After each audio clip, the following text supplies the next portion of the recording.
Radio Exterior de España. L'émission en français. Bonsoir à tous, merci, bienvenue dans notre émission en français de ce samedi 10 mars. Nous sommes à Madrid, vous écoutez Radio Exterior d'Espagne, la radio publique espagnole. Et comme toutes les semaines, vous retrouvez deux programmes. D'abord notre magazine d'actualité nationale et internationale, Point Cardinaux, dans lequel nous parlons ce soir du futur du journalisme. Ensuite, ce sera La Foire au Son, un programme musical spécial aujourd'hui avec Luis Martin qui nous parle des Fallas de Valence. Tout de suite, notre premier rendez-vous, c'est avec l'actualité, c'est avec Point Cardinaux. Buongiorno e benvenuti al TG1 delle 8. Ele não resistiu a uma parada cardíaca e morreu esta manhã. أهلا بكم أبرز محاور عرض أنباء السابعة. All das lässt Erinnerungen wach werden an dunkle Zeiten. 首先来关注台湾苏花公路搜救失踪大陆游客。 Good morning. Well, the goal of the forum is really to understand these Bonjour à tous, co-chair merci de nous rejoindre pour cette édition de la mi-journée. Hoy en el Congreso había mucha expectación ante el debut de los nuevos ministros en la sesión de control al gobierno. Point Cardinaux. Le magazine d'actualité présenté par Guillaume Bontoux. Et merci d'être avec nous ce soir dans Point Cardinaux. Une fois n'est pas coutume, notre Point Cardinaux est ce soir consacré à la profession de journaliste, au journalisme. Pas question pour autant de nombrilisme, mais on profite plutôt, plus exactement, de la visite il y a quelques jours à Madrid de James Harding, un des plus célèbres journalistes britanniques, ancien directeur des rédactions de la BBC entre 2013 et 2017, responsable avant cela de la rédaction du journal The Times. Harding était présent dans la capitale espagnole pour répondre à l'invitation de l'Université de Navarre et de la Fondation Rafael del Pino qui propose régulièrement des cycles de conférences avec des personnalités de premier plan. Cela a été l'occasion pour nous d'écouter et d'interroger le journaliste britannique sur le journalisme actuel, la profession telle qu'elle est aujourd'hui, mais aussi son futur à l'époque d'Internet, ou encore la brèche salariale et les revendications des femmes journalistes, un thème très actuel puisque nous avons célébré cette semaine la Journée mondiale des femmes avec une forte mobilisation des femmes journalistes ici en Espagne. James Harding a aussi parlé bien évidemment du Brexit et des difficiles négociations qui ont lieu entre Londres et Bruxelles. Il a notamment expliqué comment il avait vécu au niveau personnel le référendum sur le Brexit, c'était en 2016, et les élections un an plus tard, des élections qui ont vu la première ministre britannique, la conservatrice Theresa May, perdre sa majorité absolue. Une première ministre malgré tout prête à tout pour réussir à faire sortir le Royaume-Uni de l'Union européenne. Theresa May definitely wants to be the Prime Minister who sees the UK. Une chose est sûre, Theresa May veut être la première ministre qui permettra au Royaume-Uni d'abandonner l'Union européenne en mars 2019. Elle veut être celle qui retirera le drapeau bleu aux étoiles jaunes. Pour parvenir à ses fins, elle est prête à accepter des choses qui étaient inimaginables il y a seulement un an dans les relations entre Londres et Bruxelles. Ces concessions incluent par exemple le modèle de relation qu'aura le Royaume-Uni avec la Cour de justice européenne ou ce qui se passera avec la question des paiements de ce qui est encore dû par Londres dans le budget européen ou encore comment s'organisera les futures relations entre les deux blocs au niveau commercial. What happens about future payments? What happens in terms of coordination on trade? Sur ces concessions de Theresa May, l'ancien directeur de la BBC souligne qu'elle n'est pas la seule et il apporte d'ailleurs une autre réflexion. Les défenseurs les plus fervents du Brexit sont eux aussi, pour beaucoup, prêts à accepter de céder sur de nombreux sujets dans les négociations, si cela permet finalement de faciliter une sortie de leur pays de l'Union européenne. En quelque sorte, il s'agit d'arriver coûte que coûte à matérialiser le Brexit. Au sujet de Theresa May, le journaliste a d'ailleurs expliqué qu'elle était aujourd'hui affaiblie à la tête d'un gouvernement instable, mais qu'elle est toujours en place car les conservateurs sont tout simplement paralysés après le revers électoral de l'année dernière. She was going to provide strong but stable government. Theresa May allait permettre au pays, avec ses élections anticipées, d'avoir un gouvernement fort et stable. Et maintenant, nous avons un gouvernement faible et instable. Et la raison pour laquelle nous avons toujours un gouvernement faible et instable, c'est qu'il n'y a personne d'autre. May n'est pas suffisamment forte pour diriger la majorité, mais il n'y a pas de vrai challenger. À l'heure actuelle, il y a une véritable peur dans les rangs du Parti conservateur de ce qui se passerait si on allait vers de nouvelles élections. Alors, personne ne veut bouger le petit doigt. C'est un peu comme la chanson « Si tu ne peux pas être avec celui que tu aimes, aime celui avec qui tu es ». Love the one you're with.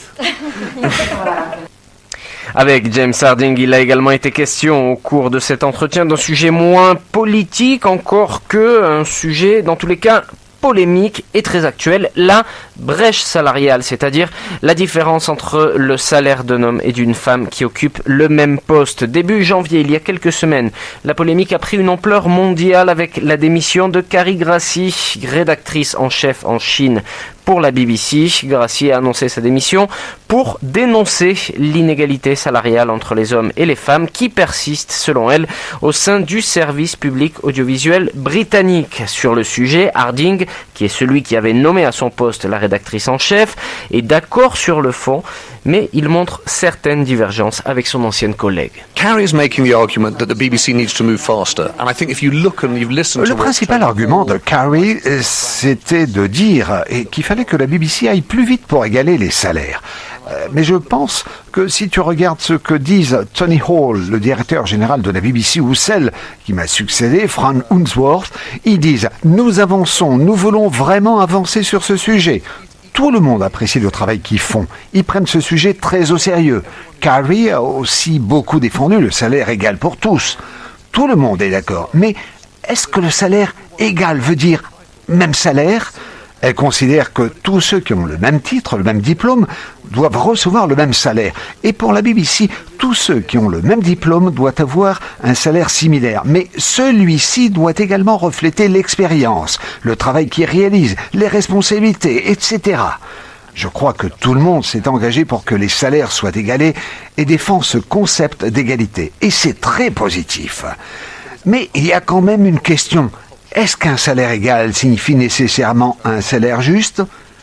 C'est le débat actuel au sein de la BBC, et je pense que c'est un débat difficile, mais sans aucun doute très positif sur le long terme pour l'organisation. But it's ultimately very positive for the culture and the reputation long term of the organisation.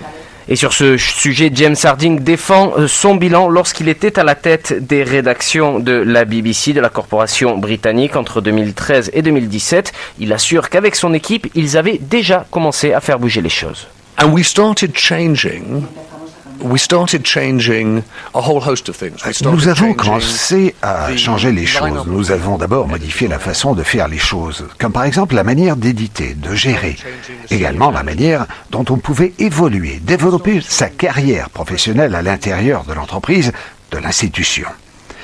Et une des questions, un des enjeux évidents qui est apparu quand nous avons commencé à faire évoluer la chose, ça a été justement la question de la brèche salariale, des inégalités salariales entre les hommes et les femmes qui existaient à l'intérieur de la BBC.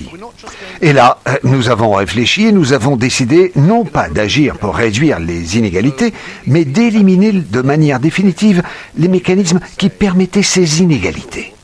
Et à l'heure actuelle, la BBC est la seule entreprise de tout le Royaume-Uni qui s'est engagée à avoir un niveau de rémunération égalitaire pour les hommes et pour les femmes. In the UK to say, we're going to make sure that we get to a proper level of fairness.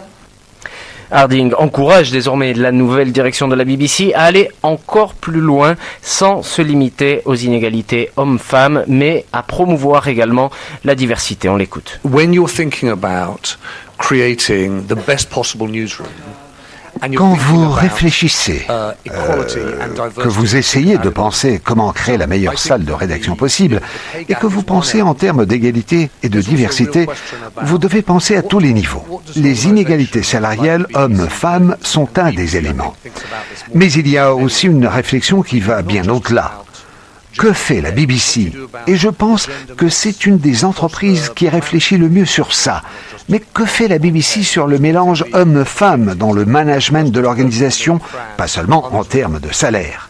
Par exemple, Celle qui m'a succédé, Fran Unsworth, a complètement transformé en ce sens l'organisation du service mondial et c'est très positif. Mais il ne faut pas se limiter à cette question, car sinon on risque de prendre du retard. On ne peut pas aller assez vite, par exemple, en termes de diversité ou d'accès aux personnes handicapées. In terms of disability, in terms of income and background. Point Cardinaux, c'est terminé pour aujourd'hui. Merci d'avoir été en notre compagnie ce soir dans ce magazine. À l'écoute donc de James Harding, ancien directeur des rédactions de la BBC entre 2013 et 2017. James Harding qui était de passage à Madrid il y a quelques jours. Restez avec nous sur cette antenne, restez avec nous à l'écoute de Radio Extérieure d'Espagne. Vous retrouvez tout de suite La Foire au Son, c'est notre programme musical. C'est avec Luis Martin qui vous parle ce soir des Fallas, les fêtes traditionnelles de la région de Valence. Merci encore, merci à Mickey Léon qui était à la réalisation ce soir et on se retrouve très bientôt. À bientôt, ciao ciao. Folk. Fusión. Copla. Flamenco. Rock. Harto de que si por mí fuera Hip hop. que ser sincero es lo que queda y un simple gesto nos conmueve. Pop. Puedo servir, puedo cansar. Folk. Pop. Fusión. Hip hop. Copla. Rock. Flamenco. Flamenco. Rock. Copla. Hip hop. Fusión. Pop. Folk. Tu juego me ha dejado así. La Foire au Son.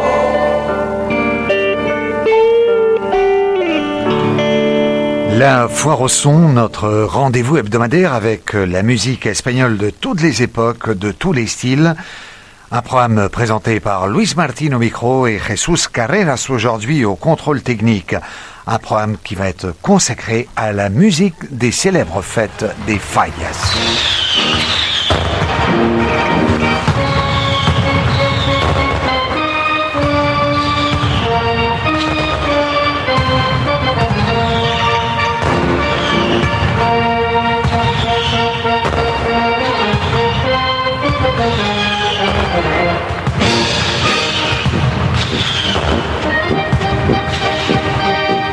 L'arrivée du printemps annonce le moment le plus attendu de tous les Valenciens, les Fallas. C'est la grande fête de Valence, préparée tout au long de l'année dans un grand enthousiasme, avec beaucoup de travail et d'efforts, et qui est vécue très intensément au cours de la semaine du 19 mars. Mais cette fête est aussi fêtée dans plusieurs villes de la région et dans toute l'Espagne aussi. Pendant ces quelques jours, l'humour, l'imagination, le spectacle et surtout la musique prennent possession de la rue, dans un impressionnant déploiement d'art et de couleurs et de musique qui vous laissera bouche bée.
Cançó de l'Horta, la chanson du verger, thème avec lequel nous avons ouvert aujourd'hui notre programme La Foire au Son pour illustrer ces fallas de la région valencienne et en particulier de la ville de Valence.